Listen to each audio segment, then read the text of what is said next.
Welcome to Radio KAL, the Superman podcast brought to you by supermanhomepage.com. This is show 109, released on January 29th, 2014. Our first podcast for the new year, so Happy New Year, everyone, and Happy New Year to my co-host, Scotty V. Hey, Scott. Hello, Steve. Hello, everyone. Happy New Year. I hope everything is going well for you. Welcome to the show, everybody. It's New Year. Can you believe it's 2014? I know it's crazy to think that 2013's gone, done, finished. It was such a big year that we were looking forward to. In our last podcast, we spoke about what we enjoyed most about the year and what we're looking forward to in this year. And here we are already at the end of January. The first month of the 12-month year is already gone, and the first podcast of the year is upon us. Excuse me. Yeah. I heard on the radio the other day that Heath Ledger died 6 years ago, and Wow. I just couldn't even. It just seems like it was so recent, Yeah. and here we are 6 years later already. That means my oldest daughter, who is 7, was 1 year old, and it's just, I have another daughter who's going to be 4 in April. Just time just flies by, and of course, with all the Superman movie news and everything else that went on in 2013, I guess it helps because there's so much to be excited about on a daily basis. And even now, with all the rumors that are coming out and things you're hearing and things you're worried about and concerned about. And as far as, the real important things in life, whether or not the Superman sequel is going to be good. Well, as I say, time flies when you're having fun, and it's definitely fun speculating and checking out all the rumors and everything like that in regards to the upcoming movie. But we do have an official announcement that we obviously need to speak about at the top of the show, and that is the fact that Warner Brothers announced that the upcoming, as yet untitled, Superman-Batman movie was pushed back for its release date to May 6th, 2016, instead of the July 2015 date that had been previously announced. So a 10-month delay for the release date.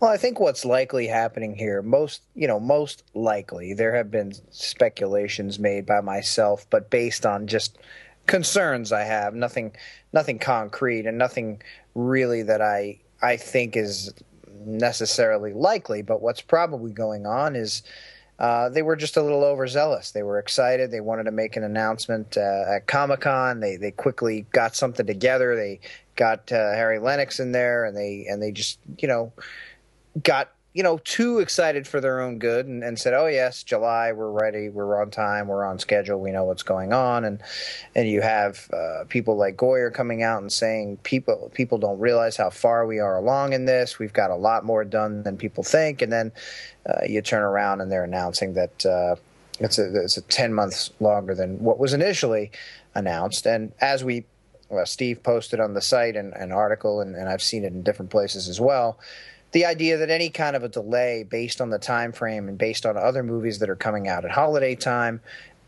really any delay of any significance would end up pushing it to the point where it ended up, and that is May 6, 2016 at this point. Yeah, that's right. I mean, they may have been overzealous in announcing a July 2015 date at that time. A lot of people were complaining that it was too quick, that they were rushing it, that they didn't think there was enough time for them to do a movie of this magnitude within that time frame. And as the Forbes.com article stated, even if there was a delay of, say, 10 weeks in the production, then that would have pushed back the release date to the first available summer weekend in the following year, which in the summer movie schedules is beginning of May.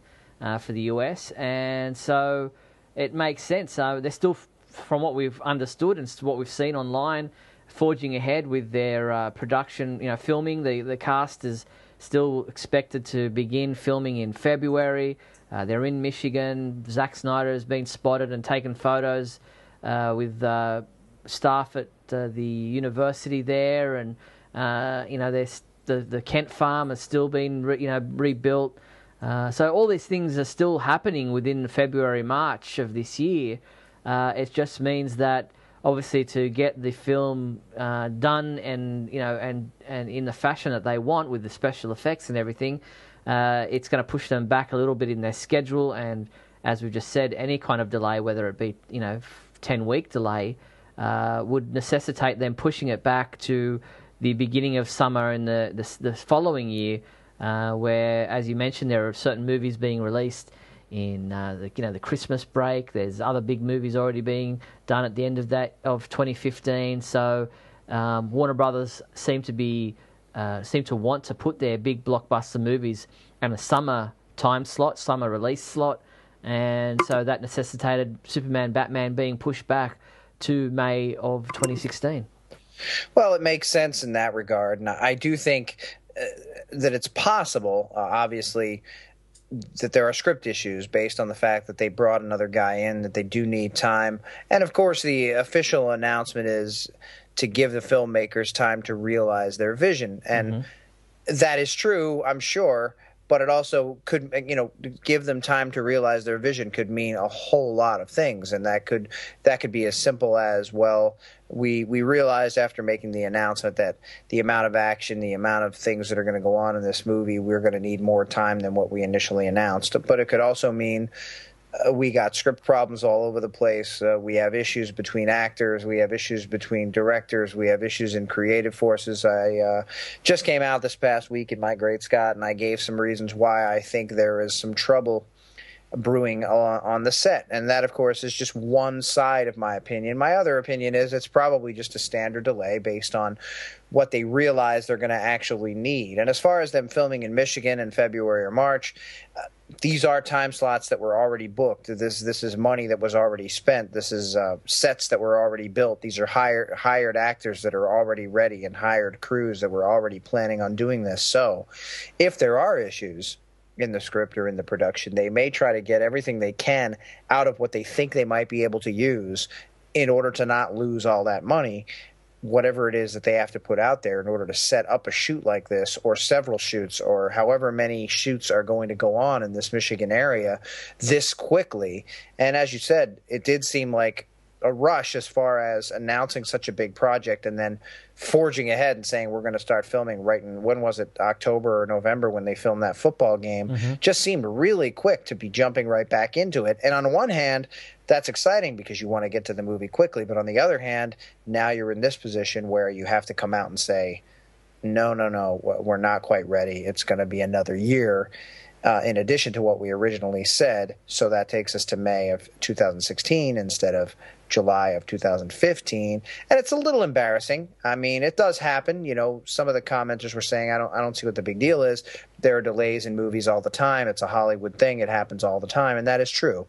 But when you've got such a big tentpole and so much riding on this, and the idea that maybe Man of Steel didn't do everything you wanted it to do, so you're trying to stack the deck in your favor so that the second movie, whatever it is, with Superman and Batman and whoever else, and whatever the plot is and whatever goes on, really does do what you wanted it to do in the first place, you probably need to set it up a little bit better and take your time with making announcements like we're going to have this movie ready in less than a year and a half. But they didn't do that, and now we are where we are, and that may not be such a negative thing considering the size of the project and all the new rumors we keep hearing over and over again about how much bigger this movie seems to be getting by the minute. Yeah, well, we can't forget that the same thing happened with Man of Steel itself. It was announced to be a December 2012 movie originally and then got pushed back to June 2013. So that was a 6-month delay, and obviously that maybe suited them better because of being a summer release rather than a winter release. And I guess looking at what the winter is doing there, what the weather is doing there in the US for you guys at the moment, it's probably a safer bet to release a movie in the summer months because people just won't be able to get to the cinema if they're snowed in like is happening all over the shop there. Well, I'm frozen in ice right now. I'm currently recording, but I'm frozen. Everything but my lips and my ears are frozen right now. But I'm okay. So don't get concerned. You don't need to send any helicopters after me. I'll be all right. But yeah, it's been something over here. And certainly, summer is generally considered a more busy time for big, giant blockbusters, although there's usually one, like The Hobbit this year, and then the first Hobbit last year, and I guess this coming year there'll be another Hobbit movie. Yeah, I think also, I think the Star Wars movies are put into a December, or maybe it's another Marvel movie. I'm not sure, but It's true. There is supposed to be a Star Wars movie. Normally, Star Wars. If you look back in history, I believe the Star Wars movies were released in May. mhm. Uh, but maybe Empire Strikes Back and Return of the Jedi were released within a year period, 6 months of each other. I seem to remember that maybe being the case. But with all the new movies, it was like May 18th or something for the three new Star Wars movies. So I kind of started to get into my head that May was Star Wars month. But thinking back, I think I remember someone telling me at one time that those two movies were ready at almost the same time, and Empire and Return of the Jedi were released within a year, less than a year of each other, 6 months of each other. So you might have had one at the beginning of the summer and one at the end of the year. But regardless of whatever that was, I think you're right in that the new Star Wars movie is supposed to be in December of 2015, which is another reason why, if you did have to delay, you would have to avoid that holiday. Not to say that you might not have a huge hit on your hands, but why have such a giant, heavily anticipated franchise film be released on the same week or in the same couple of weeks as your movie. But with Marvel and everything that's going on, there's a good chance that just like this Superman movie, The Man of Steel, you're going to have a movie on either side, and you're going to have a movie in the second week. So you're really only going to have that 1 week anyway to yourself. Although it does seem like Marvel sometimes gets 2 or 3 weeks before something big comes out. So I'm not sure exactly how that works, but that may have figured into it too. Maybe they thought if they took May 6th, that as of right now, there's no big movie scheduled. I don't know what it is, but maybe the next big Marvel movie is May 18th, 2 weeks later, which then gives them 2 weeks as opposed to the 1 week they had with Man of Steel. Yeah, I actually heard that Marvel had stamped the May 6th as a big release date for a movie that they haven't yet said what it would be, but that May 6th was, expected date of a release for one of their films. And, whether or not DC are playing chicken with that release date with Marvel at the moment to see, because Marvel haven't solidified what movie is being released on May 6th from them, whether or not Marvel will now move their date, because they've done that with, I think it's Ant-Man now, is now going to be pushed into the July 2015 weekend that Superman and Batman movie was supposed to originally be in. Now Marvel have shifted that to take advantage of that weekend. And so there's a bit of cat and mouse being played between Warner Brothers and the Marvel universe of movies to see who can one up the other in the stakes of the big budget films. Well, the other thing that could be too is I think Marvel has kind of had that first big blockbuster movie locked up for the last few years, and DC might be trying to say, you didn't announce anything, we're taking it. This is our date now. And if you still want to bring your movie out, then go ahead. Bring it. Tapping their chest and come at me, bro, kind of a way. Well, as we stated, Michigan filming is supposed to start sometime in the spring, according to the Michigan Film Office there. So, and as we've stated, Bryan Singer. Where did I get Bryan Singer from? Zack Snyder. Who knows? Bryan Singer would never be hired to direct a Superman movie. Come now. Zack Snyder has been spotted there at the Michigan State University, just checking out maybe the library there as a possible location shoot. He may have just been in there doing research for all we know. Who knows what these directors do in their downtime or in their everyday requirements for the movie, but he was spotted there, took photos with some of the staff and faculty there, and that started rumours about what they would be looking at in Michigan, where they would be filming. Certain things have already been stated as being locations for where they're filming. An old Scout Girl place was there as somewhere near Michigan was being as a place where they were going to be starting filming, and it was a former campgrounds there for the Girl Scouts were supposedly going to be used as a location. Camp Metamora, I think it's called, off Cayley Road near Flint, Michigan. So all these locations in Michigan are heating up for a start in February, March, and that's good news that they're actually moving forward with certain things. Like you said, Scotty, maybe these things had already been booked in advance, and so they need to move forward with them because that's money they've already spent. And we'll wait and see whether we get some of those photos that we get from people who are out and about with their mobile phones and their long lens cameras trying to take these photos of location shoots. Well, it's kind of interesting. I don't know if it was a park ranger or a political figure. Somebody was saying in one of the stories that was posted on the homepage that there was a lake back there and that they were building a house there. There was going to be some kind of a scene with a house on a lake. Yeah, it was the township fire chief. Oh, okay.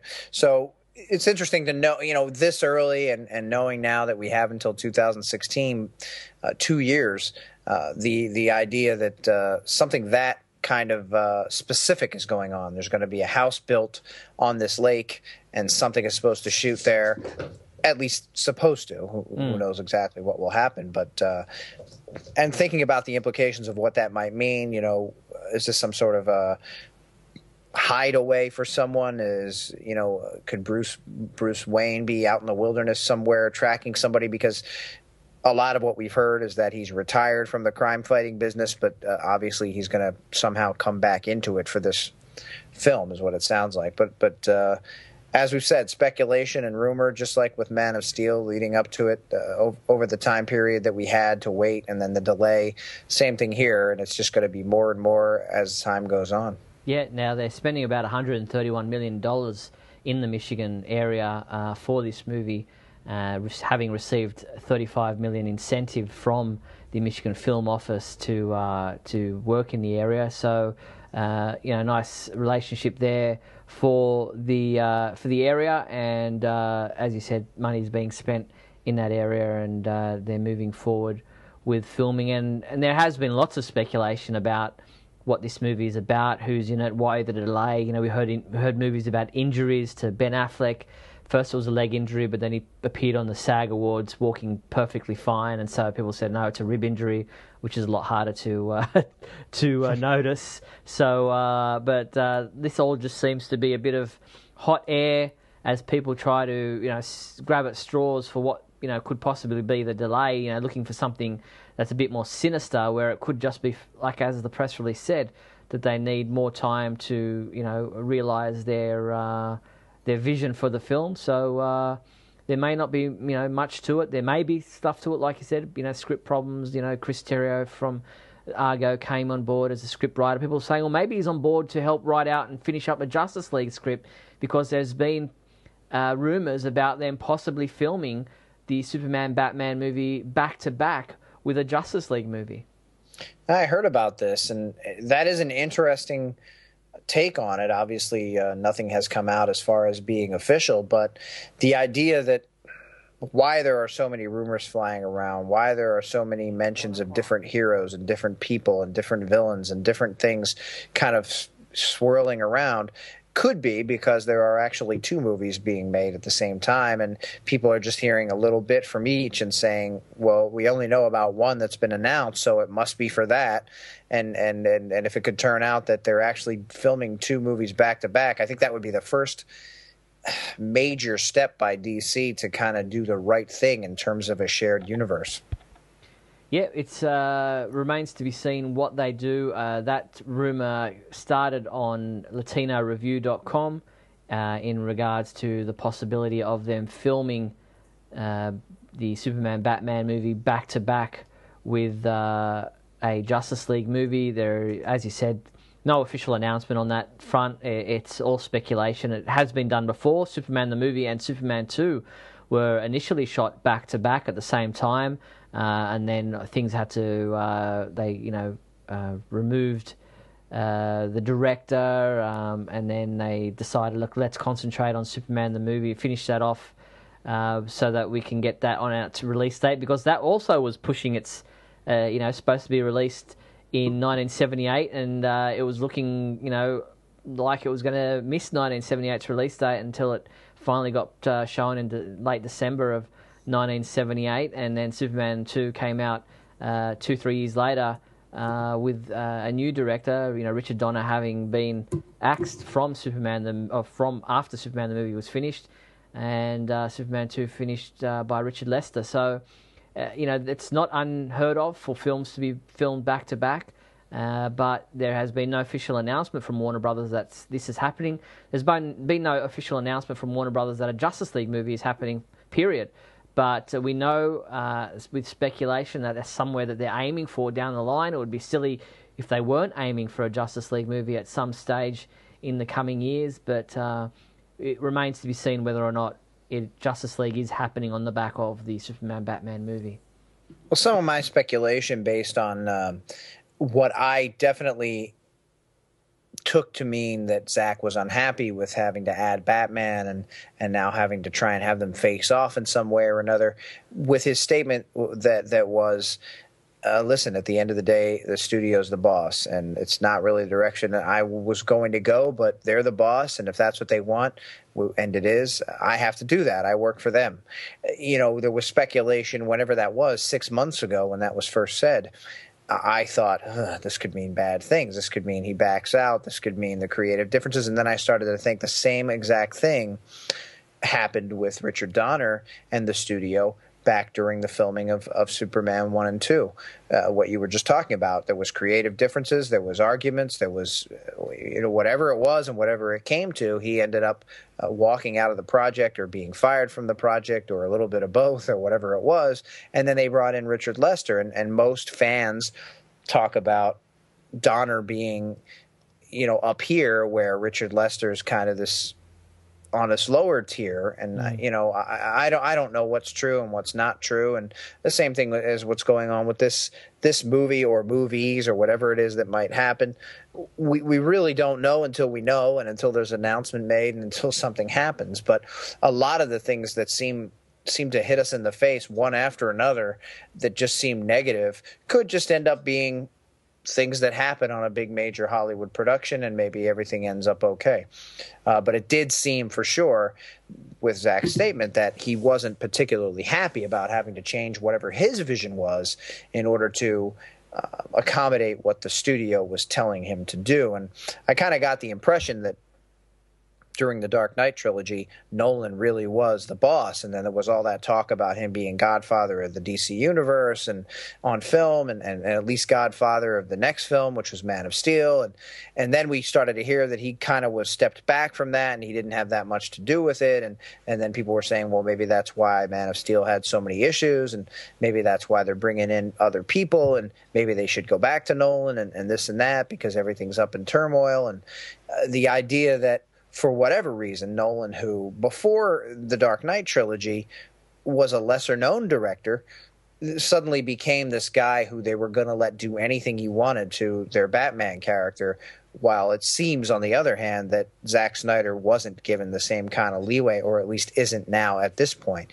And that, again, leads me to believe that there is displeasure with the studio that they didn't like how it ended up, even though we were hearing for months before the film released that all the executives loved it, that we're going to be on the edge of our seats, that it's going to be so wonderful. And then, as I said, it's so easy to back away from that statement and those statements and that idea when you realize that maybe it wasn't everything you had hoped. But it does seem like a success.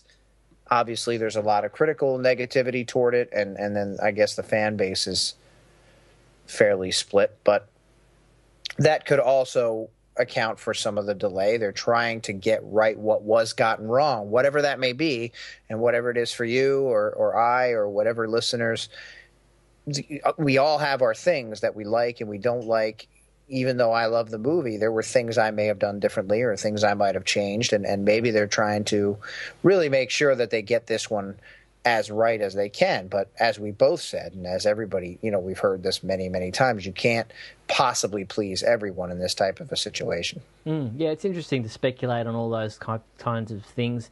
There is what from the outside looks like, appears to be a certain way, and we will never know what is, what the machinations are behind the scenes, what the relationships are, who's saying what, who likes what at Warner Brothers, within the executives, the directors, the producers. It's all hearsay online. It's all, just he said, she said types of things. We don't know, what one person can see as being a negative reaction, other people might see as being a positive thing. And we do know that Man of Steel, as a reboot, was one of the most successful superhero movies, probably the most successful superhero reboot, did more than Batman Begins did at the box office. So, it's interesting to the reactions certain fans have, certain people have towards things like, announcing a new movie that has Batman in it and Wonder Woman in it, and people saying, well, that means Superman's not popular, or that means Man of Steel didn't do what they wanted. Where other people can say, look, Man of Steel was so successful that they want to use it as a launch pad for the rest of the DC universe and have these new versions of the characters springboard off of Superman's success. So it's interesting the different readings people take on a particular situation. It certainly is. I think a lot of that comes from, at least from my personal standpoint, comes from the idea that for years and years now I have seen Batman kind of rise to the top of the DC universe and be the forefront in every image, be the main feature in every story, be the guy who knows everything, does everything. We've talked about this before, but so it was no surprise. Even though it was a surprise, it wasn't that surprising that they were going to go with Batman to try and make the movie even more exciting or even better. And then, of course, we get into the whole versus thing, which is crazy. But the other thing I wanted to mention, you were mentioning the delay and maybe an injury to Ben Affleck and these rumors that had come out, which, again, are unsubstantiated and have never actually been said by anyone other than whoever was rumoring it.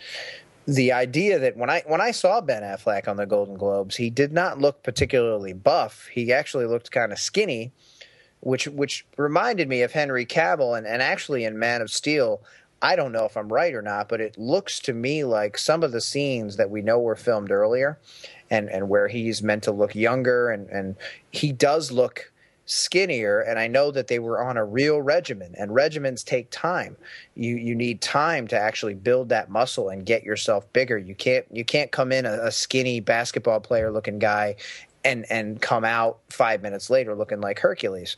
It doesn't work that way. So if you're going to start filming this early, and Affleck and now Gal Gadot were just cast, and many people have already said she's way too small to be Wonder Woman, she's way too skinny, they're going to need time for whatever it is they're filming when they become the heroes that they're going to be. Mm-hmm. And even Henry Cavill, we've seen pictures of him having slimmed down since the filming of the first movie, which is another reason why it's a great idea to film these types of things back to back. The actors, the sets that are being built, the money that's being spent. If you can get that regimen in and film both movies while they're already buffed, instead of letting a year go by and then say, well, now they've been out of training and then you got new actors coming in now, of course, that have to be buffed up. And I've never really seen Affleck looking like a huge or even super muscular. I guess he's been in shape, but skinny is different than what Batman generally looks like. And certainly the same applies to Wonder Woman. So another reason why I think there could be a delay is because both of them are still super skinny, and so is Henry Cavill, and they need time to they might be able to film some Bruce Wayne stuff where he's in a suit and you can't really tell, a three-piece suit or something. But for times when they're going to be their superhero counterparts, I think they still need, if you look at behind the scenes stuff for Man of Steel, even Feora, who I kind of liken to this Wonder Woman situation when people complain that she's way too small. She will go through that vigorous training routine and probably even more closer to what Henry Cavill had to do in order to become Wonder Woman. She's not going to go and film as Wonder Woman the way she looks right now. Yeah, 100%. That could also be a factor in the delay, as could the weather, because as we've seen, the snow is so predominant there, in especially in the Yorkville, Illinois area where the Kent farm was shot, that they may need the extra time for the weather to settle down and for them to be able to film not in snow if that's what the script requires. So there could be a number of factors that add up to the delay that has been announced. Now, Speaking of Gal Gadot, yeah. I mean, she confirmed a 3-picture deal for Wonder Woman, which when I heard that, I was kind of floored because no other hero, including Batman, and as far as I know, including Henry Cavill, has been confirmed for an ongoing series of films. Well, I think most actors these days, and I think it's a standard within Hollywood that they sign them for a 3-picture deal. Like they sign them for the movie that they need them for, with a option for 2 extra films. Most actors sign a 3-picture deal these days, just to cover the studio for them having if the movie's a success and they need a sequel, then the actor's already on board. So it's not necessarily that much of a surprise to hear that she has been sign on for a 3-picture deal. Or the other 2 movies may not have even been written yet, or even been decided whether it's a Justice League or a Wonder Woman standalone film. But they've got her signed up just in case they do move on to those areas. It's very exciting. I've said, for a long time that Wonder Woman's long overdue for some kind of screen service. So I'm very glad she was cast, and I still hope that both Batman and Wonder Woman have smallish roles in this movie. But obviously, again, based on all the rumors, it certainly doesn't seem that way, at least with Batman. But I definitely want to see that springboard into a Wonder Woman movie, and it looks like probably Justice League, so that would be her 3 movies. Now, what was surprising was that I don't know, because the TV show she was on is Israel's Good Evening with Guy Pines, which is all in in their national language. So it's hard to know exactly what she said, even though there are some videos out there with the subtitles on there. But they said that she'll receive $300,000 to appear in the upcoming movie, or in all 3 movies. Matter of fact, one of the announcements I saw, which seems $300,000 for the Superman Batman movie, might indicate that her role is a lesser role and it's more of a small not a cameo, but a smaller role, not necessarily as involved as a lead actor would be. But you would think that she'd receive more for a standalone Wonder Woman movie. So it's surprising to actually see a number given for a contract, because that's not usually announced or revealed when actors sign on for films. Now, are we certain that it was $300K for all 3 films? Not as in 300,000 per film is what I'd heard. Oh, okay. But that still sounds a small amount if she is indeed, if one of those movies is a standalone Wonder Woman movie. Well, maybe it's small at this point, but you could look at it, I guess, you could look at it different ways. 300,000 for whatever her role is in this first film, Would make kind sense. of an unknown. She was in the Fast and the Furious 6, and she's a model. Other than that, a fashion model, not even a super famous, a supermodel or something. So she, it's her first real important role, and she's going to be in a franchise film, and if she's getting 300,000, I think that's pretty good. I was listening to Zachary Quinto, who plays Spock in the new Star Trek movies, on an interview the other day on Howard Stern, talking about how he was getting, I can't remember the exact figure, but it might have been something like 200,000 to play Spock, and Spock is a huge character in fiction in general, but in these particular movies, it's not like he's a one-off. And you would think that Wonder Woman, in a movie that's supposed to be a Man of Steel sequel, and now already has Batman supposedly playing a pretty substantial role, it doesn't seem to leave that much room for also Wonder Woman to have a substantial role. And now we have an unknown actor pretty much coming in to play Wonder Woman, getting paid $300K if we're understanding correctly, for one movie, and the same $300K for 2 movies.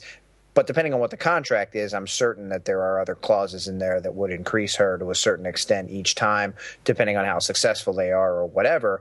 But based on what Zachary Quinto was saying, they didn't get back-end deals. They didn't get parts of the profits or anything like that. And that kind of plays into what you were saying about actors signing up for 3 movies. They signed up for 3 movies at the beginning.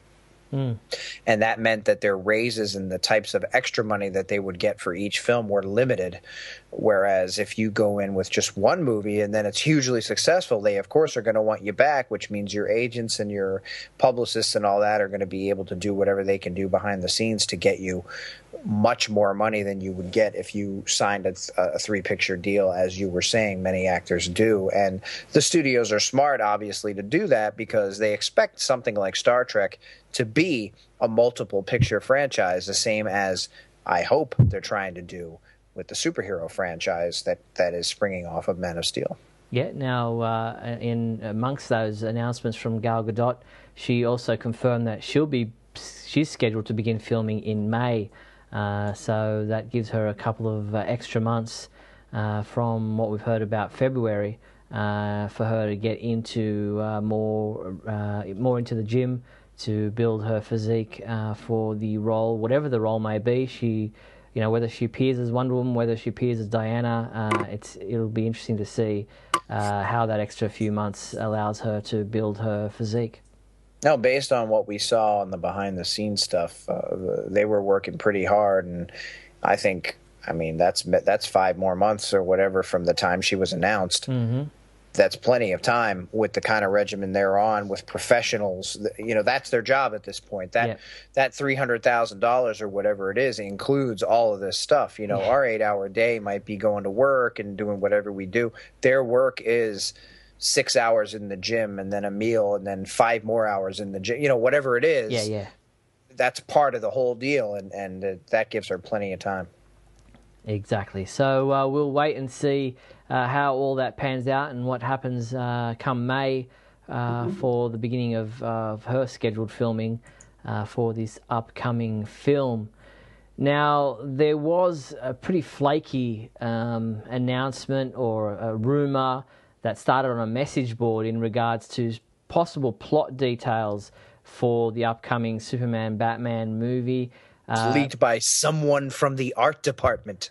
Yeah, now the story goes that this person was either fired or left the production due to the 10-month delay. Like if you are, contracted to work on a particular movie as a storyboard artist or as, a concept artist, whatever it might be, and then that they say to you, look, the movie's been pushed back. We're not going to need you for another 6 months. Go find whatever other work you can for that time period, or sorry, we have to let you go. Those things can happen. But you would surely think that there would be a non-disclosure arrangement with that contract that you were let go from, or whatever it might be, that would stop you or prevent you from then going on the internet, on a message board at some, I think it was NeoGAF or NeoGAF forums, a game forum, and leaking some details to the public about what you'd heard, what the story was supposed to be about. And honestly, from my point of view, they seem pretty flaky. Well, certainly you're correct. There would be a non-disclosure agreement based on everything we've heard. There would have to be. But if this is just some random person who left the production or got fired, he could decide, or she could decide, to break that arrangement and hope that no one discovers that it was that specific individual. I'm sure other people have left the production or have been involved in the production, or it could even be someone that's still involved with the production if this stuff happened to be true, and there would be no way to prove who it was that actually did it. So even though you sign a non-disclosure agreement, rumors get out all the time that end up being true about all kinds of movies, and I'm sure on all of those movies there's some sort of non-disclosure agreement. But you slip it to your wife, you say it to your wife, and then she says it to a friend, and then and then it's out there somewhere, and you're probably not supposed to disclose it to anyone, including family members, because they talk to people and they might meet somebody, or they might say something on YouTube or put it on Facebook or forums like this, or, as you say, it's completely untrue, or maybe some of it is true, or maybe some of the ideas are true, or maybe none of it's true. A lot of what we hear, villains like Lex Luthor and Metallo, Lois is investigating Lex, the Daily Planet is bought by Lex Luthor. These kind of things seem kind of reasonable, so you could make them up if that's what you were after. Yeah, I mean, some of those plot details you mentioned have been done in the comic books before. Lex Luthor did buy the Daily Planet at one point in the comic book stories. Lois has investigated Lex Luthor Lex and Metallo have been, connected in stories. Lex Luthor, even in the Superman animated series, that's how Metallo started. So a lot of these things are not outside the realms of possibility. They just may be fabricated for the sake of starting rumors. Of course, and trying to drive more traffic to your site or having people hear. But even reposting the idea that this rumor was put somewhere and then listing them as the source gets people to possibly click on those sources and then read other stories, and so they get more hits to their site. Not to say that that's what it was, but that's certainly something that is going to increase numbers to any site that releases something like that. Yeah, like the one that we saw not too long ago about Ben Affleck having left the Superman Batman movie. Did we hear that? I didn't post it on the website because it's just blatantly ridiculous. But yeah, there was a rumor going around that Ben Affleck was upset at the delay and decided to leave the film. Oh, okay. Yeah, I mean, I think something like that. And again, this is all speculation on my part, but I'm guessing that there was a much bigger deal in place to lure Ben Affleck into this production. This is a guy who has made it pretty clear that he didn't want anything to do with being a superhero ever again. And it's a guy that has made it pretty clear that he's mostly interested in directing, and he'll act if he's the director in the movie that he's acting in. And to come on to a superhero franchise that is supposedly about another superhero as a guy that's a little older who said he didn't want to be superheroes anymore, there was probably some sort of other incentives. They couldn't just present him with the idea, hey, we're kind of floating around an idea that Superman and Batman are going to be in a movie together. Want to do it? Oh, yes, let's go. There had to be something else there that brought him in. So even if there's a delay, even if there are some differences or some thoughts about what he would do if he was the director or whatever, he's probably not going to run out of there, because I think that there's some reward at the end of the rainbow.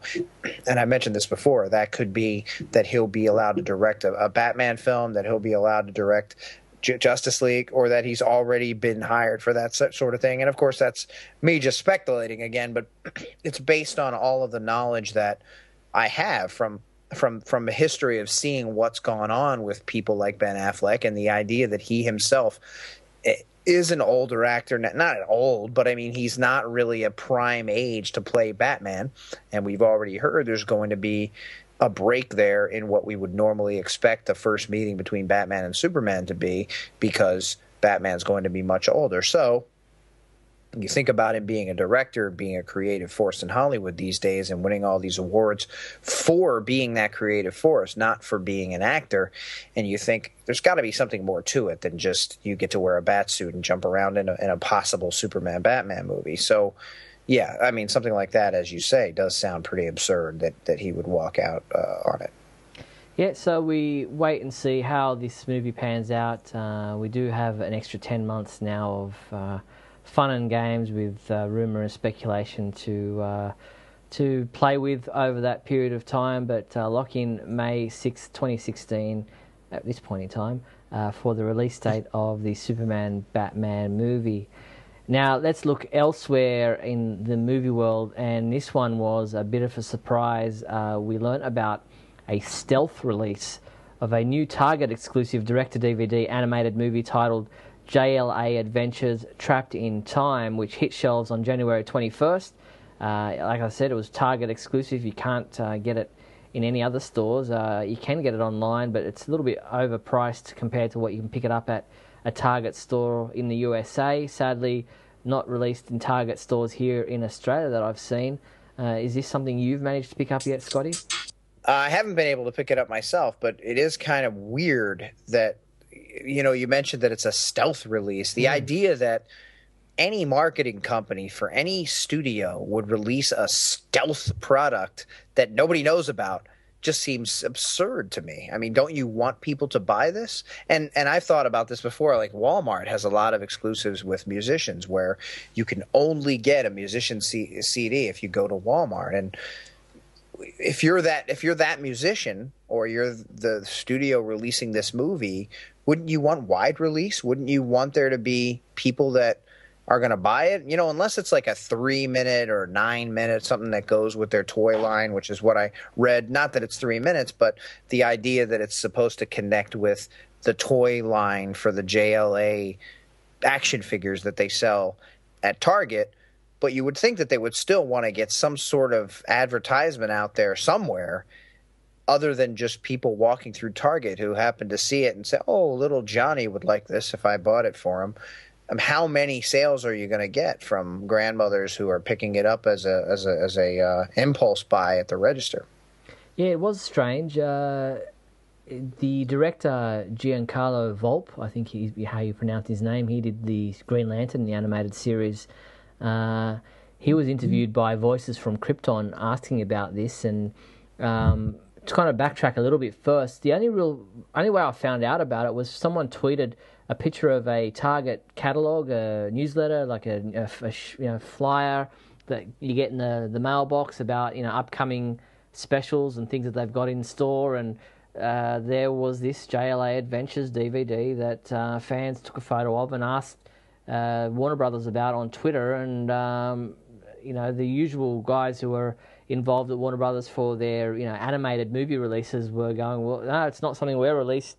It's it's a Target exclusive, which was we don't know much more about it. So this Giancarlo Volpe said that basically it was something they were asked to develop a Justice League project, but that didn't work out. So when this came around, they're only given like a 44-minute time frame or 50-minute time frame, and so the other impetus for it was to essentially modernize the Super Friends TV show. So this is aimed at a younger audience, the audience that the Super Friends of the 1970s, early 80s was aimed at, where the animated films that we're getting from Warner Brothers proper, like Justice League War, which is about to be released, are more adult-orientated films because there's language, there's violence, there's Lois Lane giving the middle finger to Brainiac. There's these types of things happening that are not necessarily things that you want your impressionable kids looking at or seeing without parent supervision, where I believe this JLA Adventures Trapped in Time DVD is specifically aimed at a very young audience who can watch these things and enjoy them without any parents' concerns about material involved in them.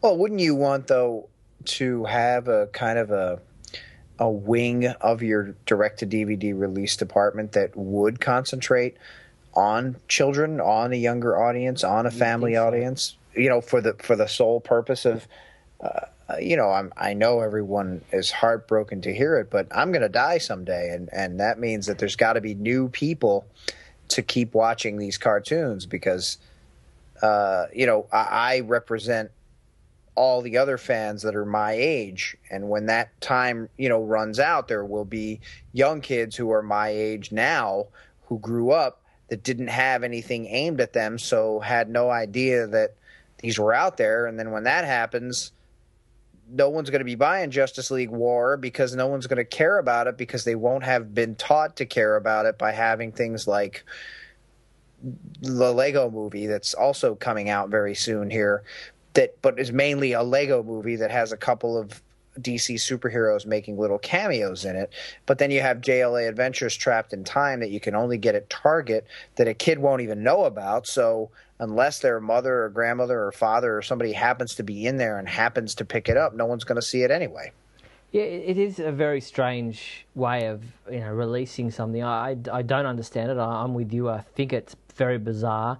It gained a lot of publicity amongst the fan sites because of the fact that it was something we hadn't heard about, and so it may have been an interesting kind of viral thing, viral way of marketing. Look, there's a stealth release, and even that statement in itself, a stealth release, has some unusual connotations to it amongst the fans that they want to go check it out because it's not something they haven't heard about. You can't get it anywhere else. You've got to go to Target. Where these widely publicised things. Well, I'll wait for it to come on DVD. I'll wait for it to come on TV. I'll wait for it to air. I'm not going to go pick it up. Where this one, because it's a Target exclusive, you don't know if it'll ever be shown on TV. You go, I've got to go get this one. It's only X amount of dollars. I'll go grab it, and because it might sell out fast. So I don't know, but then you're getting the normal fans, the adult fans that are fans anyway, and that are watching all these movies, and then you're kind of defeating your whole purpose because it's supposed to be a movie for children. Yeah, look, I don't know. I don't pretend to understand how these marketing people, do their jobs or what their thinking is in regards to something like a stealth release. It's interesting. We may try to find out from somebody or interview somebody about, how do you come to a decision to do a Target exclusive stealth release of a JLA Adventures animated, 50-minute movie or whatever it might be. So, but it is out there now. You can grab it through our online store at supermanhomepage.com/shop via Amazon. It is a little bit more pricey than you can get it from Target, but if you don't have a Target store near you or you're not in the USA, then it may be your only option. I believe there are downloads, illegal downloads, torrents and things that you can try to grab it from, but we're not obviously going to publicise where or how you get those. But there couldn't be anything like that out there. Not at all. But JLA Adventures, Trapped in Time, neither Scotty or I have seen it at this point in time, so maybe by our next podcast we'll be able to give you our thoughts on it once we have watched it. Absolutely. I you know me, I try to keep my thoughts to myself. Okay. Now, the other movie that is coming out, as I mentioned, the animated film Justice League War, had its world premiere in New York recently at the Paley Center for Media. And I've been there. Yes, that was on January 21st, which was, funnily enough, the same release date as JLA Adventures Trapped in Time. But the world premiere of Justice League War was attended by our own T.A. Hewitt, who gave us our thoughts not only on the film, but also was able to interview some of the cast and crew at the red carpet there on the event. Those videos are up on our YouTube channel, also on our website, to hear some of the thoughts from some of the people involved with Justice League War, which gets a release on Blu-ray and DVD on February 4th. Looking forward to that. Now, it's also got a West Coast LA premiere on the 31st of January, so soon after this podcast is released, and Rennie Cowan will be attending that for the Superman homepage as well, so we'll have some more interviews and more thoughts on Justice League War when that takes place. But definitely check out the interviews from T.A. Hewitt that are up on the website, because James Tucker, one of the producers, gave us some interesting insights into their plans for upcoming Warner Brothers animated films. Basically, they'll be, from this point onwards, now that Flashpoint Paradox and Justice League War have been done, which are the new introduction, or the introduction to the New 52 universe of comic book stories, he says that they'll be doing their own stories based off that continuity, using those movies as a starting point. And then he says the plan is to do 2 movies in continuity and then 1 movie that's an offshoot. So looking at some of those older stories from the DC universe, at T.A. Hewitt in his interview, suggested something like Kingdom Come. So they will be looking at some of the stories that are pre-New 52 DC Universe stories as ideas for adapting into animated movies, but they will be concentrating on New 52-based continuity stories, not necessarily stories that came out of the comic books themselves, but their own stories based on that continuity. I think that is a good way to go, because it, like I was mentioning about the new Star Trek movies, when you're beholden to 35, 40, 50 years of history, then you have everyone saying, well, no, it has to be like this because this is the way it is. But when you kind of base it on what's going on, but then make up your own thing, then no one can really say, well, that's not the way it was or that's not the way it happened. So it opens them up to many more creative avenues. Yeah, and it makes sense for DC Entertainment, DC Comics, Warner Brothers Animation to consolidate their, publishing, broadcasting, animated films, everything that they're doing to try to consolidate it into what's happening now and here and now within the publishing industry, and that at DC Comics is the New 52. So it makes sense for DC Entertainment and Warner Brothers Animation to solidify that idea and use that as a basis for their animated films without foregoing some of the great stories and the great historic stories that we've seen in the past 75 years that they can also tap into. But obviously they want to concentrate on marketing what they're currently doing. Well, that makes complete sense to me. Yep. Okay. Well, let's look elsewhere. As you mentioned, the Lego movie released on February 7th will involve Superman in a cameo capacity. I think Batman's got a little bit of a larger role than Superman or Wonder Woman, who both appear in this movie, as do a wide range of other characters from so many other different areas of popular culture. Gandalf, all these different types of characters that have been Lego figures throughout so many different movie releases. And the first ever full-length Lego movie will be released on February 7th in cinemas around the world. And we do know that, as I said, Superman will be in it, but he'll be voiced... I'm trying to look up the name of the actor. It's... the Lego movie will be voiced by Channing Tatum, who obviously is a very popular actor at the moment. And we saw a TV spot for the Lego movie, and we were able to hear Channing Tatum's voice as Superman for the first time in that TV spot. So I think a lot of young fans will be, and some older ones will be, looking forward to the Lego movie to check it out. Now, who voiced the Lego Superman in the second Batman Lego movie? Oh, good question. It would be kind of interesting if that was Channing Tatum as well, and then they just... No, I don't think it was. I think it might have been someone who's voiced Superman before in other... But yeah, it's something I'd have to look up. You've sprung that one on me without any notice. So maybe one of our fans out there listening may be able to answer that question. But it was something I'll have to look up to see who did voice Superman in That's right. the Get game. involved. Yeah, interesting one. Good question, Scotty. All right, let's find out what's happening elsewhere. We have some TV news this week, Scotty.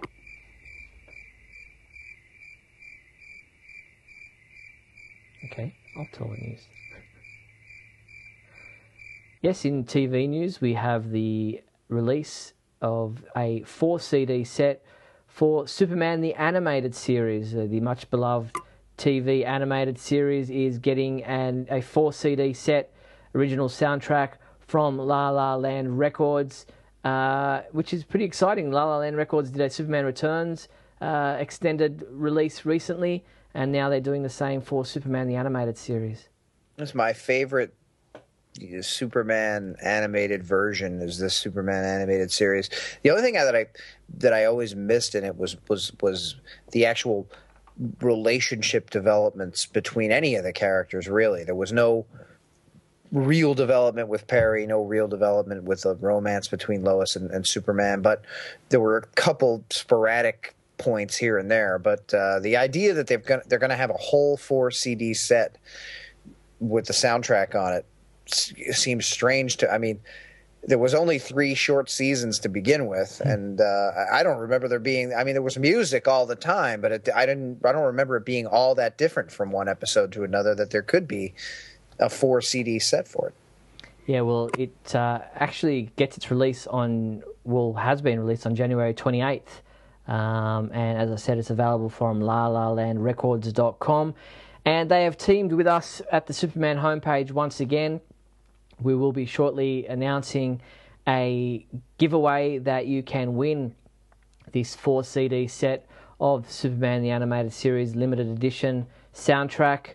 from the Superman homepage as a contest. So look for that on the website to get involved and possibly win yourself one of these limited 3,000 copies of Superman the Animated Series, which features a 36-page booklet with attractive art and exclusive in-depth liners. And as with many La La Land releases, autographed copies will be available for the first customers who order these titles at lalalandrecords.com. And as I said, the title was released January 28th at midday, Pacific Standard Time. So check that out if you're a fan of Superman the Animated Series. Travis Willingham. Who is that, do you wonder? That is the voice of Superman and the Batman DC superheroes unite. I don't know who he is, but he is also the voice of Gorilla Grodd in the JLA Adventures Trapped in Time. He's voiced Thor in Lego Marvel Superheroes movie. He's done voices for video games and other things. So I don't think he's been Superman before, but he's done a lot of voice work. There you go.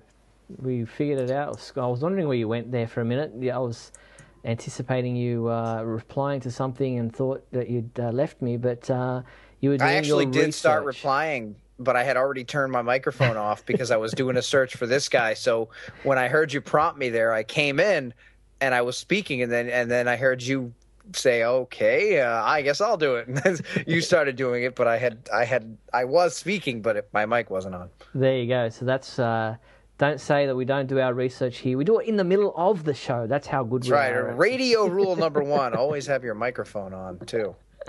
All right. Well, let's move into our comic book discussions. And, the big announcement, Michael Bailey actually was not freaking out about this one, but was quite impressed or quite intrigued by this announcement that Lex Luthor will not only be joining the Justice League, but might possibly be leading the Justice League in an upcoming post-Forever Evil story that will take place in the Justice League title.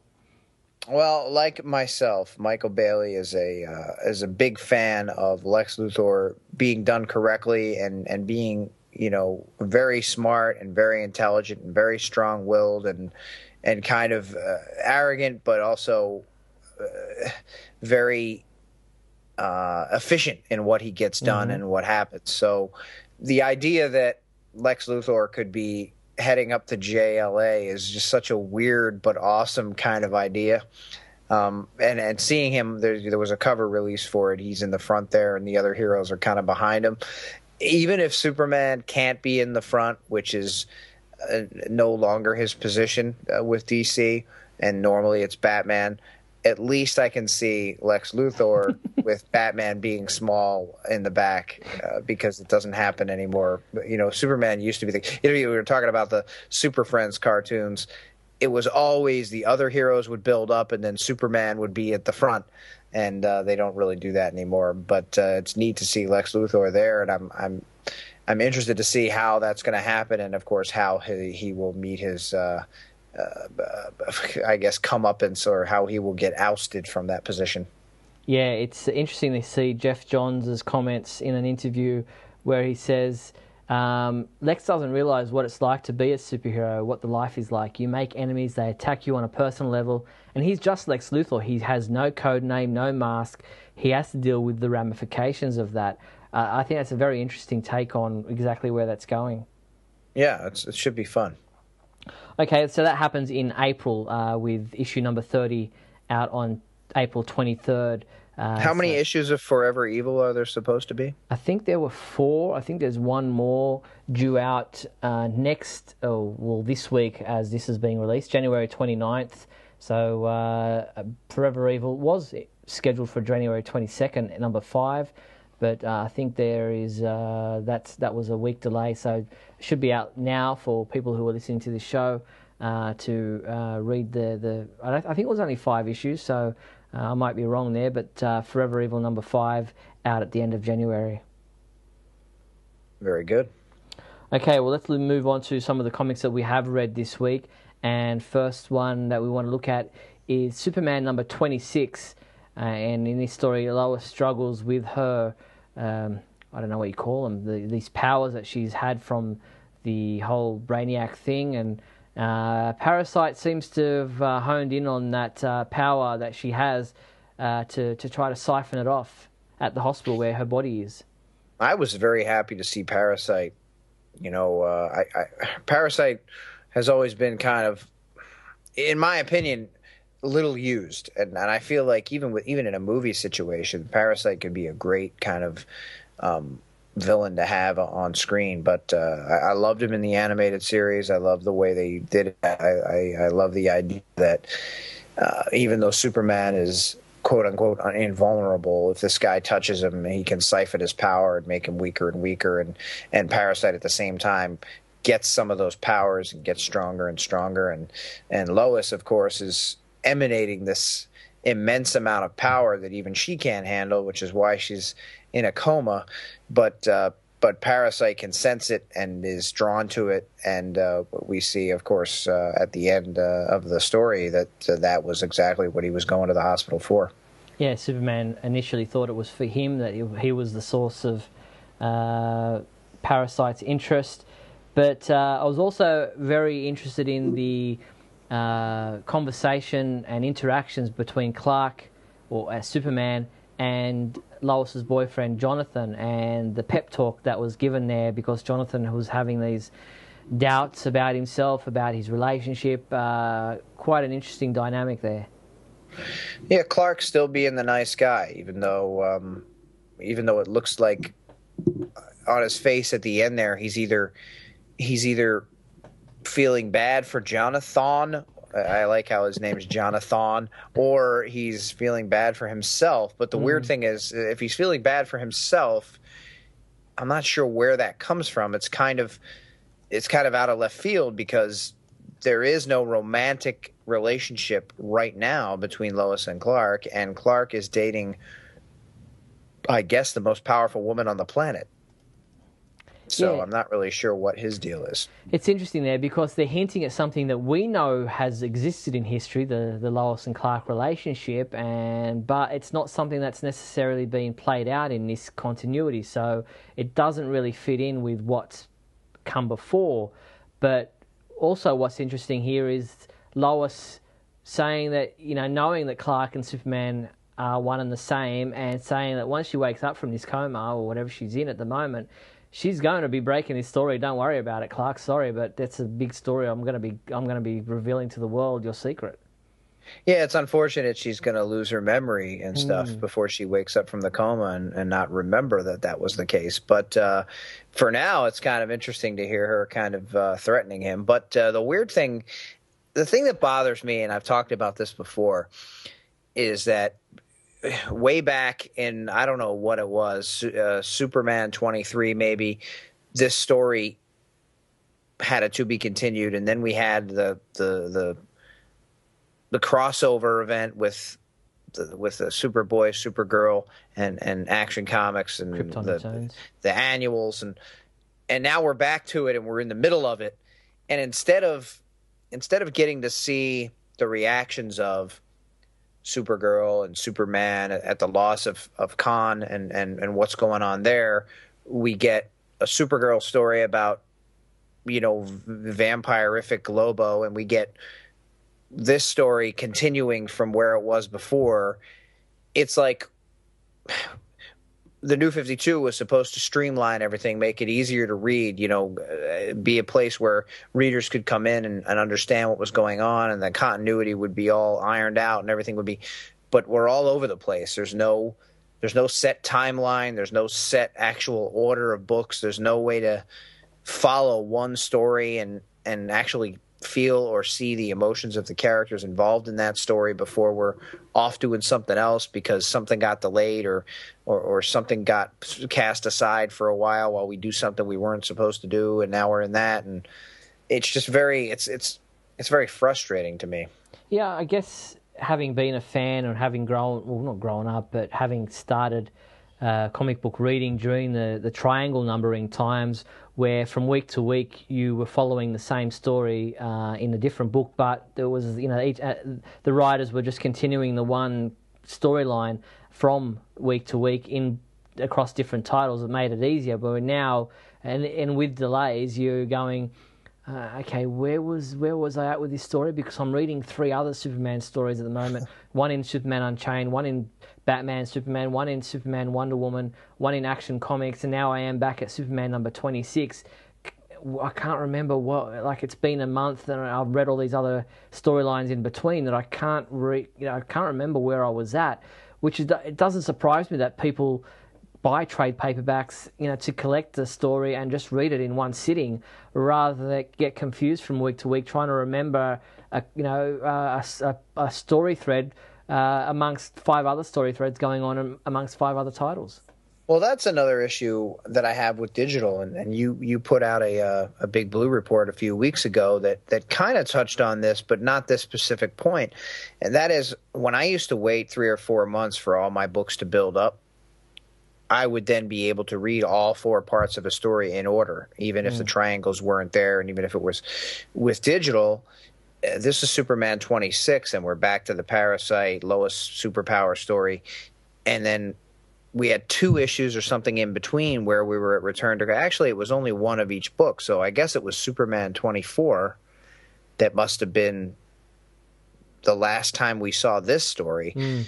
But I can't separate them in digital. Like, if I wanted to go back and read them, I would have to write them down, go through them all to see which stories correlate to which other stories, see what order they go. If you would have actual books, you could put... Action 893, Superman 25, Adventures of Superman 6, and you'd know that those 3 in that order were part 1, 2, and 3 of whatever story you were reading.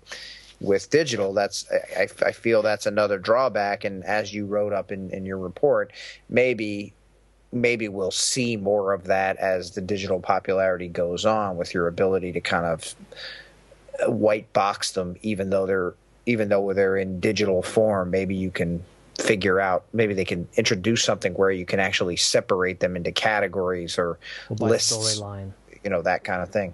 Yeah, no, I'm with you there. There is definitely some room for improvement on the digital front as far as helping people keep their collections in a reading order of some kind. But let's move on to Batman Superman number 7. Which was this video game story that you weren't too impressed with in the middle of the story. Now this chapter sees the conclusion of that story. Superman seemed to be quite the heroic figure in this one. What did you make of it? Did it improve for you with the conclusion? Well, I will say that I was teary at the end of the story. Oh. Just to, and now people know that, so I guess I'm ruined forever. But your reputation is gone. That's right. I love to see Superman portrayed in this kind of light. And when I read it, I go, how could anybody say, I hate Superman? How could anybody, seeing what this guy does in this story, and to me, as bad as the story was disjointed, as confusing as it was at times, as much as I hated every single video game player in the story, including Jimmy Olsen, this part of the story completely exemplifies what Superman is supposed to be and what he is at his best, and that is somebody who cares about every single person to a fault, which is sometimes why his villains can get the better of him, at least for a period of time. It reminds me of Superman 2. He cares. He actually cares for these Earth people, like pets. And so even Batman calls him an idiot. But the whole thing was he risked himself and everything else because he was unwilling to destroy the machine, thinking that it would kill Batman. But at the same time, he believed enough in humanity that they would come through and that they would be able to break the hold. And it worked. And then he gets this woman her loan, and it was very touching, I thought, at the end, which was weird for this story because it was just all over the place. Yeah, no, I was impressed with the way it ended, and it kind of, it was disjointed and was a bit all over the place and a bit confusing to follow, but it was... I was shocked that Superman got to be the guy in this story, because Yeah. DC doesn't usually go for that. And in a Batman Superman book where Batman's name is first and Batman's usually the smart one, the one who figures everything out and the one that does everything, to see Superman kind of outthink the genius, It was good. it was beautiful for me. Yeah. Now, next up is Superman Unchained, number 5. And in this one, Superman he's with Wraith in the fortress, and that seems to have been the plan all along, because Ascension has taken over technology across Earth, and it seems that the fortress's technology may be an answer, a bit of a thorn in the side of Ascension, because it's technology that's not Earth-based, and it's not something that Wraith had brought in, because he reveals, all along that it was something that, Earth's technology has been something that he's brought about, that, thanks to his involvement, we've, advanced along the paths that we have, and now that was what Ascension has taken over. And what do you make of Wraith as a character? He's funny. He's, one moment I think he's coming around, and I think he realizes that his mission is incorrect, and he's going to work with Superman for the betterment of mankind or whatever. And then the next minute he's apparently making a phone call to the general telling him where he is, but then a minute later we find out that he didn't really make that phone call, that he's just messing with Superman. So he's got various sides of his personality. He's an interesting character, and it'll be interesting to see how it plays out, because they're very similar in their power levels, Superman and Wraith, but we're just not sure where Wraith's interests and his loyalties lie at this point in time. So interesting to see where Superman Unchained number 5 continues into number 6. Moving on, as we are through the comics, Action Comics number 27 sees Superman befriend the creature which he is named Bakar, and which is a noise that this creature as it makes. And Lana stumbles on a subterranean world where we see an emergence of a new threat. I'm loving this story. I don't know why. It's the first time in a while that I've been pleased with Action Comics. 2 stories in a row, and of course they're continued. This Baka story. I love it. I love the kind of pet role that this creature and Superman has taken him in. I was angry. I was so upset that he threw him into the sun, and then when I found out that he didn't throw him into the sun, I was so elated. I think I teared up there too. And this, to see him kind of cuddled up on the cape in there, in the cell, but not really a cell, that he put him in the containment field. And then to see him get out and how he bops around in there, and Superman just finds it funny. It reminded me a little bit of Krypto, but I just thought I like it. I like it a lot. Yeah, it's good. And it's interesting to see how this will play out, because, he has got this kind of relationship with this creature, and he, seems to be friendly. And even though, there's obviously he's a monster when he, gets provoked. And now we have this, I guess the world where he's from, the subterranean world, where more of these creatures are coming out. And it'll be interesting to see how that plays into this story, and where this villainous creature, or if he's a villainous person that comes along to reclaim Bakar, and see where that goes, because it's not something we've seen really. It's not predictable at this point in time.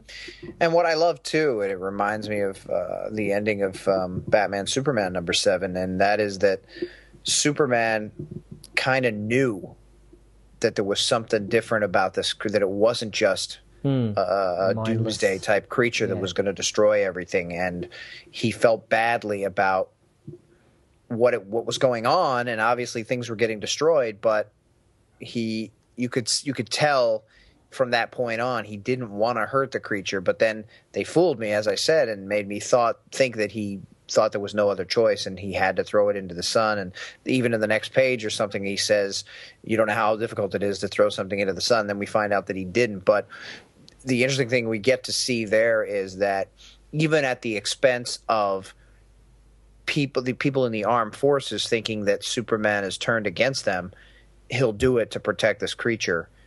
I think, again, that is Superman to me. That is what he should be.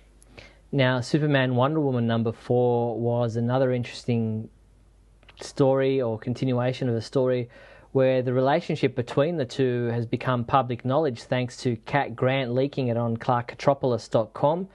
And the ramifications from that, including Zod's nefarious plans. Zod. You know, the weird thing is that when they show Feora in this story, she looks like Feora from the movie. Yeah. She's got that armor on with the big arms and the shoulder thing and the short hair, and Zod looks different, but that's okay. But how many times have we seen, and how many different versions of Zod have we seen in just, it seems to me, in a very short period of time? Yeah, there have been a number of them. I think now this is the first one, obviously, in New 52, first time we're seeing him. And it was interesting that, Superman thinks these containment cells are, there as, like almost like jail cells, and yet Zod's obviously has more understanding of Kryptonian technology and history and knows that they're more like containment storage facilities that can be opened from the inside if you're not a mindless beast that has been contained in them. Yeah, and he says to him, I knew you wouldn't know the secret password that was established on Krypton long before you even got these items, before you were even born or whatever. Yeah. And he was able to, he gave him so much access. That's another way that, not to say he's a dumb brute or he's stupid. That's a lot of times that's the way non-fans look at him. But that's another one of his failings where people say he's too powerful, he could do anything. And that is his naivety. That is the idea that he'll trust anyone until they give him a reason not to. Yeah. But sometimes that trust is so dangerous because waiting to give a person time to give you a reason not to trust them can turn into something pretty terrible. Especially when you're a Superman and the stake of people's lives. People's lives are at stake, and so it is interesting. His naivety has, been a thorn in his side in this story, and maybe a thorn in his side in regards to his relationship with Wonder Woman, because they just assumed that it would be okay, and now he's got to deal with Cat having leaked the story on his own website. So there's some interest there. Some fans haven't necessarily been, that impressed with the Superman-Wonder Woman relationship, not finding it very interesting, but I think this story is going along nicely myself. I'm enjoying it. I think a lot of it stems from the annoyance or the nostalgic feelings that people have for the Lois and Clark relationship. And we may get there, as I've said before, at some point. Right now, we're early in their careers, and this is going on, and it's just another adventure and another time in their lives. So I think a lot of people have a hard time letting go of something that they want so badly for these characters, and the idea that Superman and Lois are supposed to be together, and Wonder Woman's almost like a homewrecker, even though she isn't in this particular case. I think it's hard for some people to get by. Yeah. All right, well, let's move outside the comic book world and just want to touch on briefly the legal battle over the rights to Superman. The Schuster side of things, the Schuster estate, had their lawyer, Mark Toboroff, had put in a petition for a rehearing. That petition had been denied, and that ends the long-running battle over the rights to Superman. Denied. As far as the Schuster side of things is concerned, the Siegels still have a hearing, and that is to be done, I believe, in February.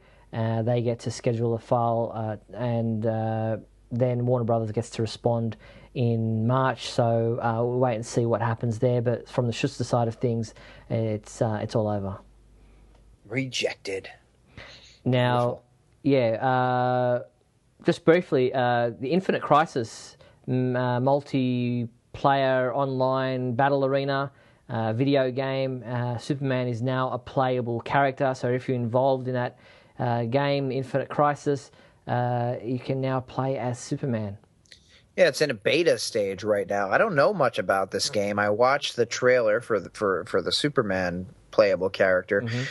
It's weird because it almost looks like I don't know, like a gauntlet type game, or it even looks a little bit like Diablo, where you walk around and you fight skeletons in that game. But in this case, it's other villains, monsters, heroes, and like most of the video for Superman shows him beating up on Catwoman. It's just the weirdest thing because he's smashing her with things, he's hitting her with heat vision, he's freezing her, he's throwing her across the screen, and she just keeps walking, and it's fine. Yeah, if you are interested in Infinite Crisis, head to, or you want to know more about it, infinitecrisis.com is the website where you can check it out. Neither of us have played it or not much into video games from this perspective. So head to infinitecrisis.com for further details about Superman joining as a playable character in that multiplayer online battle arena.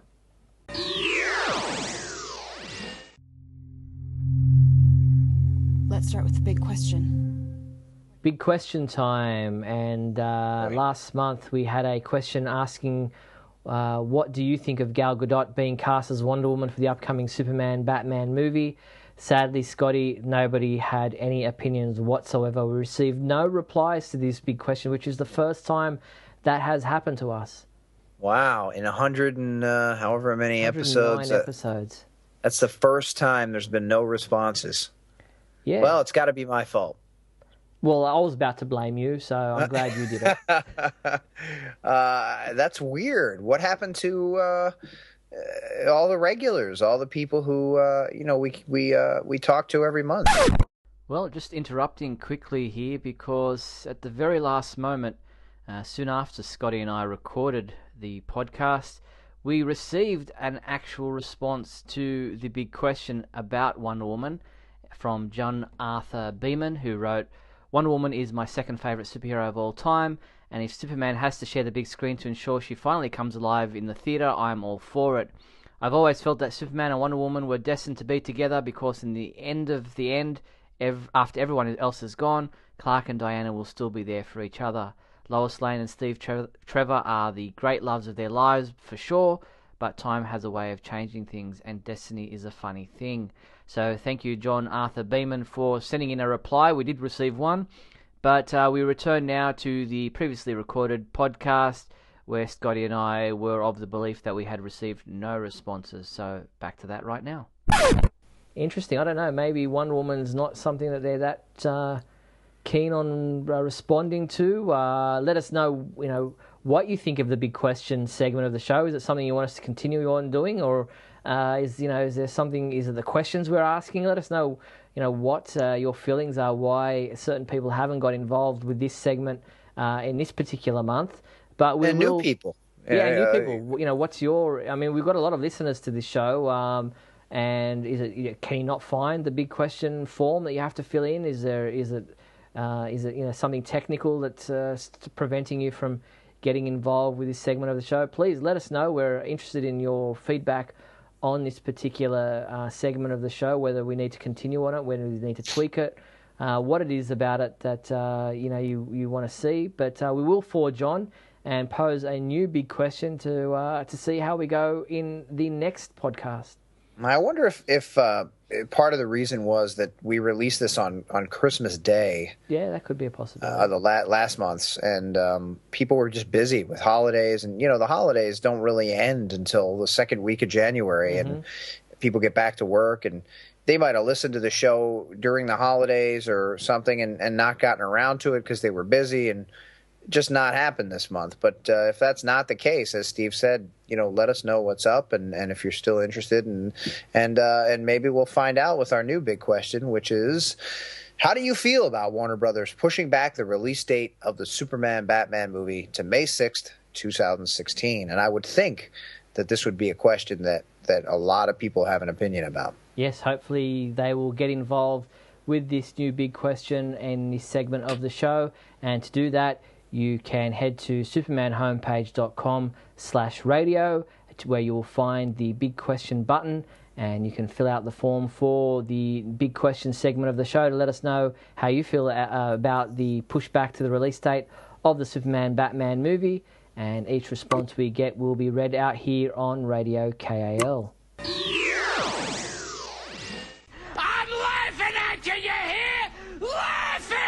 And now, of course, it's time for one of the newest segments on the show, the Superman comedy sketch. What do we have this time?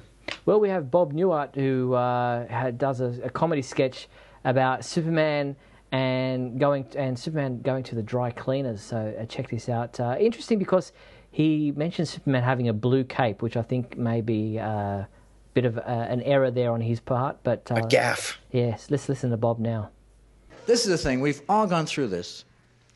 You send a suit out to the cleaners, and you get back somebody else's suit. And you try it on, it doesn't fit you. You know, you're tripping over the trousers and all that.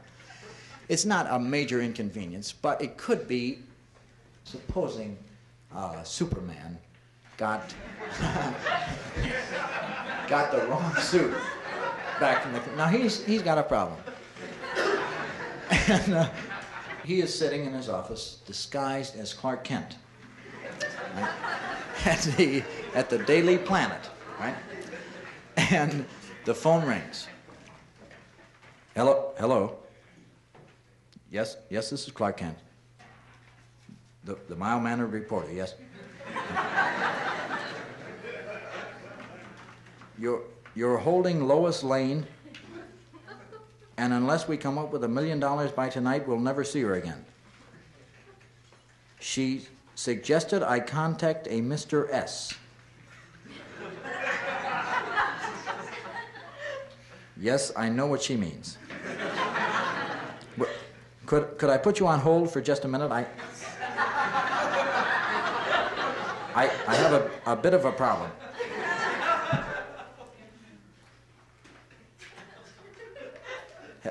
Hello, B&W Cleaners.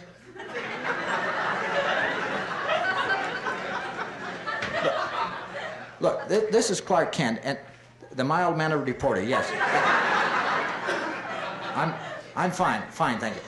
Listen, there's been a mix-up on my suits, and I need it. I have to go out on a job right now. I'm sure it's not my suit.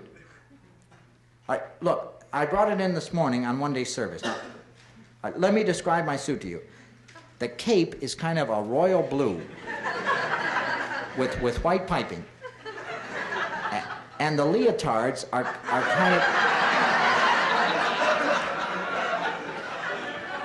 kind of an off blue. No, they're not my wife's. No, they're mine. I'm not married. What's that supposed to mean?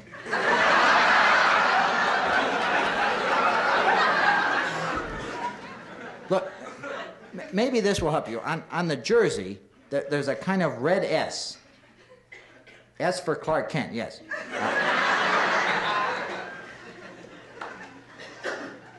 With an outfit like that, you wouldn't use your right initials either.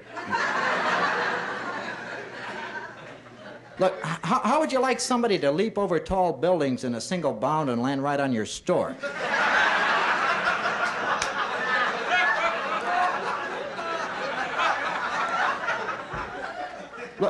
Look, this is very important. Would you check with the morning man? Maybe he saw it. You don't recall him laughing. Look, this is very difficult to explain. See, I sometimes fly in that suit.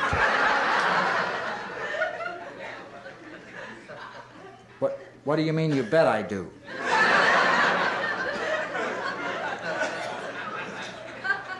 Would you check with the clerk at the plant? Mm-hmm. This is very important. Well, I have a crisis here. If you can't find it, you might tide me over with some toreadors and a blouse.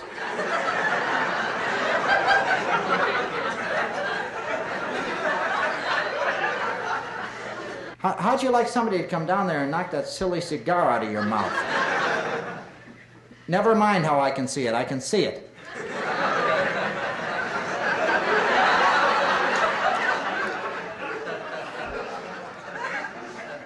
Look, you can't find the suit. Is that it?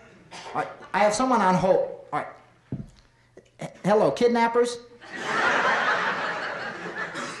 Could I speak with Lois, please? Lois, baby? Listen, I don't think we're going to be able to get you out of this one, Lois.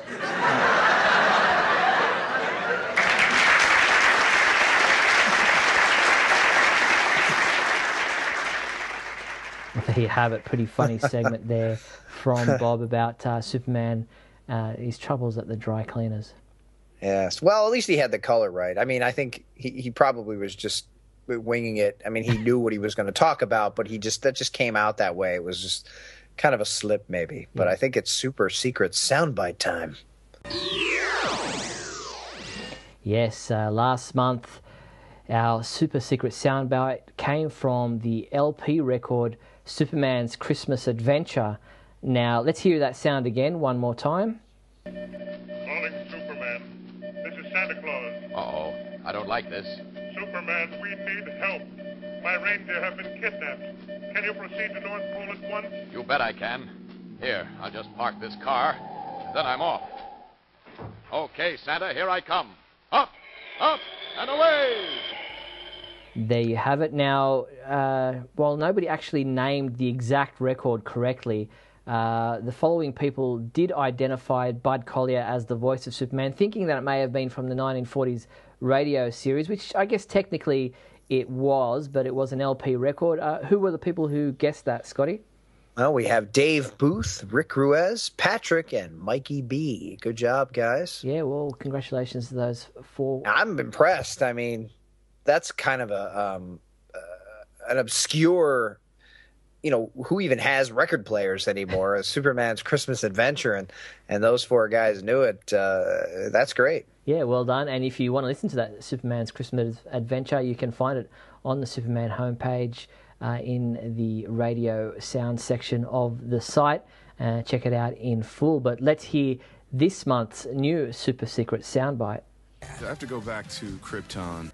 Well, there you have it. If you think you know where in the world of Superman that sound comes from, use the super secret soundbite found at supermanhomepage.com/radio to send your entry in. Each person who guesses it right will have their name read out in the next Radio KAL podcast. And it's Superman song time. The more I do this show, the more I realize that there are a lot more songs called Superman than I knew there were. We have another one this month by Sean Desmond from his 2002 self-titled album. Check out his official website at SeanDesman.com. That's ShawnDesman.com. And the song is called Superman.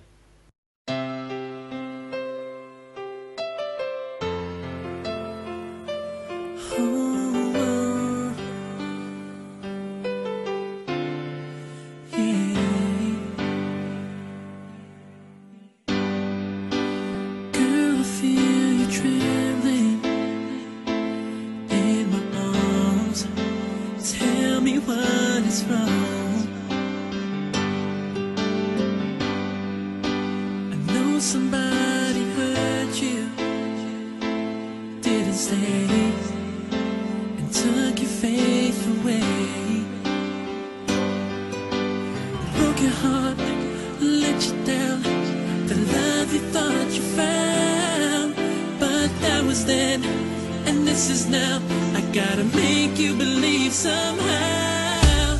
Girl, don't be afraid to put your trust in someone who will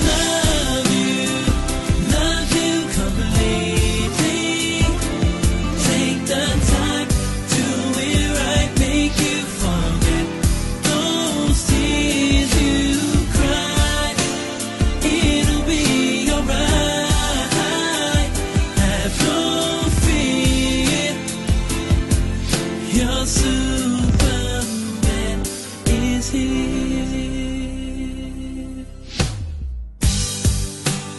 Don't let life slip by you. Give me a chance. Come and take my hand. Let my love surround you. Throw away the pain of yesterday. Girl, you've got